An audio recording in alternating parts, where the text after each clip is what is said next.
Okay, so ayun na sa'yo guys. So good morning sa inyo. And pag-usapan natin yung isa sa latest picture ko dati last year. So bali ulitin lang tayo kasi if ever man na hindi nyo pa alam ulit yung kung paano mag-send ng files through your cellphone kapag meron kayo ginamit na hindi supported yung attachment kapag send.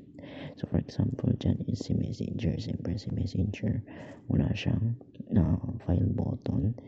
Kapag gumamit kayo ng phone, siyempre wala yung file button.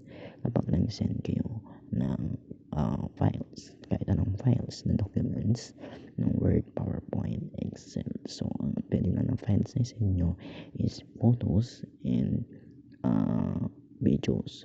So, common na kasi yung audio kasi may VM naman na directly sa Messenger na pwede i-send. Pero yung mga docus like Word, PowerPoint, Excel, archive or something like na mga docu is hindi pwede i-send. Pero merong app dyan na nakakapag-send ng docus. So ito yung file manager or si Files by Google. So pwedeng gamitin. So paano nga ba yung gamitin? So pag in-open yan,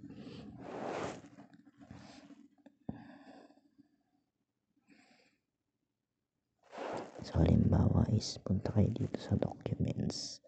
Ayan, so lahat yan ng document pwede yung isend lahat na meron kayo sa inyong phone. So for example yung Word is kailangan nyo lang i-hold yan lahat.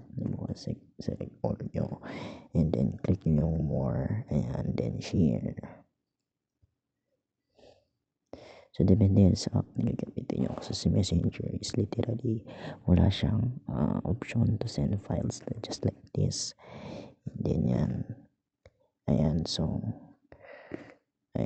kung gusto nyo gamitin si Messenger to send the files is pwede nyo gamitin tong X folder file manager. Yun lang guys, and I hope you learn more about our video today. So dito guys, so pag sinend nyo yung docu na yan, i-send din yung docu na mo open sa computer ng pagsasendan nyo. Yun lang guys, and thanks for watching.